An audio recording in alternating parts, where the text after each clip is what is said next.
ध्वनि से सम्मानित करेंगे आदरणीय पंडित हरिओम जी सरल जी का। जोरदार एक बार वीर ताली के साथ सम्मानित करेंगे।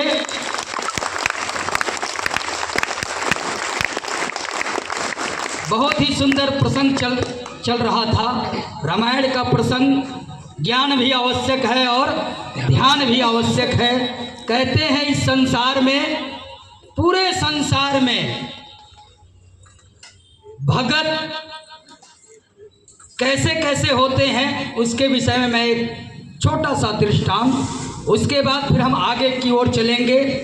कहते हैं बुद्धि भी कैसी कैसी होती है और भगत भी कैसे कैसे होते हैं। इस संसार में 3 बुद्धि वाले होते हैं, अपने आप को आंकलन कर लीजिएगा। कहते हैं एक होता है लकड़ बुद्धि, दूसरा होता है रबड़ बुद्धि और तीसरा होता है तेल बुद्धि। अपने आप को कैसे आकलन कीजिएगा, जो तेल बुद्धि वाला कौन है, लकड़ बुद्धि वाला कौन है और रबड़ बुद्धि वाला कौन है। कहते हैं लकड़ बुद्धि वो होती है जो जहाँ पर रख दिया जाए लकड़ी को या फेंक दिया जाए वहाँ अपने स्थान से टस से मस नहीं होता है, वो आगे पीछे नहीं हो सकता, वो लकड़ बुद्धि। वैसे ही यहाँ पर इस देश में हिंदुओं की भी स्थिति हो रही है लकड़ बुद्धि की। सोचते हैं एक लोटा जल सारी समस्या का, उसके आगे पीछे कुछ भी नहीं। अगर इतना ही मान लोगे तो कौन सी बुद्धि वाले हो जाओगे। मैं ये नहीं कह रहा कि मंदिर मत जाओ, मंदिर जाना चाहिए। ईमानदारी से हाथ खड़ा करो जो रोज मंदिर जाते हैं, ईमानदारी से, बेईमानी नहीं कर जाना चाहिए। अच्छा ये बताओ, अच्छी भावना कहाँ उत्पन्न होती है? एक प्रश्न है, कहाँ पर? मंदिर में। दारू भट्टी में तो नहीं होता ना? हाँ, कहाँ? अच्छे विचार कहाँ आते हैं? मंदिर में। तो क्यों नहीं जाते? अच्छा ये बताओ, ऋषि दयानंद ने सारे प्रवचन कहाँ हुए? क्यों हुए? क्योंकि वहाँ वही लोग आते हैं, उनकी भावना वहीं पर अच्छी होती है। 2 शराबी जा रहे थे, ज्यादा दूर नहीं है, झाबुआ थांदला देखे हैं आप लोग? वो थांदला में 2 शराबी जा रहे थे और जाते जाते पीते पीते जा रहे थे, और जैसे मंदिर आया वैसे ही उसने कहा अरे चुप रहे, मंदिर आ गया, भगवान देख रहे।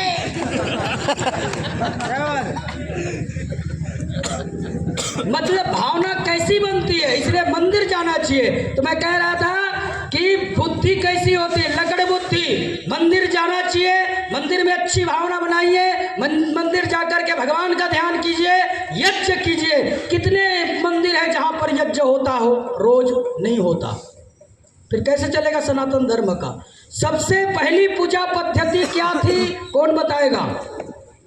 सबसे पहली पूजा पद्धति वैदिक सनातन की वो थी हवन, यज्ञ, धुनी, ये थी। लोग भूल गए, उसको छोटा करते करते करते दीपक में आ गए और दीपक से छोड़ करके अगरबत्ती में आ गए।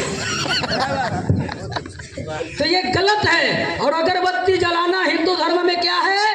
पाप। क्यों? क्योंकि अगरबत्ती के डंडी में क्या लगती है? बांस। और बांस को जलाना, तो जो जलाने वाले देख लो पापी हो कि पुण्यात्मा हो। इसलिए याद रखिएगा, लकड़ बुद्धि वो होती है जितना बोल दिया उतना आगे बढ़ना नहीं है, बुद्धि लगाना नहीं है। जो बाबा आया डबड़ी बजा करके चला गया।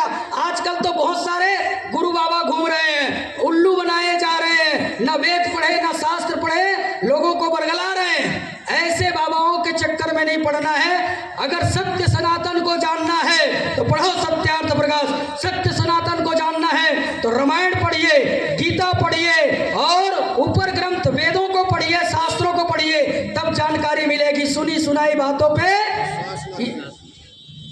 यकीन नहीं करना है। आइए, दूसरी बुद्धि होती है रबड़ बुद्धि। और आजकल के हिंदू के लगभग 90% बुद्धि रबड़ बुद्धि हो गई है। कैसे? जैसे रबड़ में सुई चुभाओ तो पोला, निकालो तो बंद, फिर चुभाओ तो पोला, फिर निकालो तो बंद। ऐसी बुद्धि हमारे हिंदू भाइयों की हो गई। कोई संत आता है कुशलगढ़ के धरती पे, जागते रहो तो जाग जाएंगे। जाएंगे, और भाग गया तो अरे भाग गया रे नहीं क्यों रे सुई जो तो ऐसी बुद्धि कौन सी बुद्धि है? रबड़ बुद्धि। एक बुद्धि होती है तेल बुद्धि। एक तेल के बूंद को अगर कुएं में डाल दिया जाए पूरे कुएं में फैल जाता है। उसी प्रकार से थोड़ा सा हमारे आए हुए हैं संत लोग, इनकी थोड़ी सी बात अगर पकड़ लोगे, एक ही बात, तो आपका जीवन का उद्धार हो जाएगा। लेकिन अगर नहीं पकड़ोगे, रबड़ बुद्धि और लकड़ बुद्धि में रह गए तो जीवन बेकार हो जाएगा। तो कौन कौन बनने वाला है रबड़ बुद्धि? हाथ खड़ा करेंगे।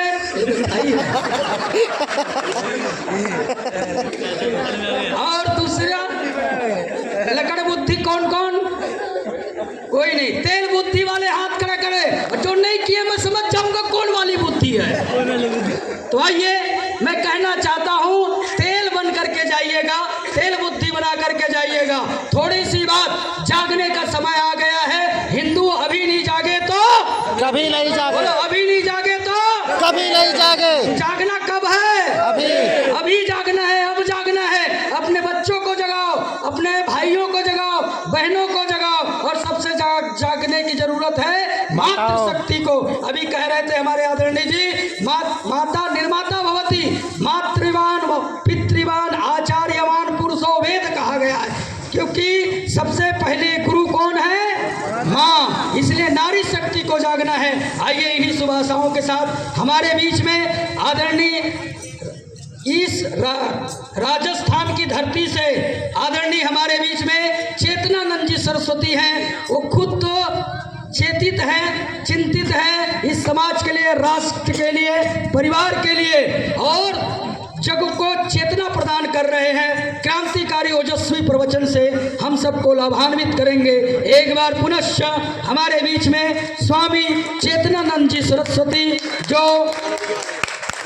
आर्य प्रतिनिधि सभा राजस्थान के वेद प्रचार अधिष्ठाता हैं, एक बार वीर ताली के द्वारा सम्मानित करेंगे।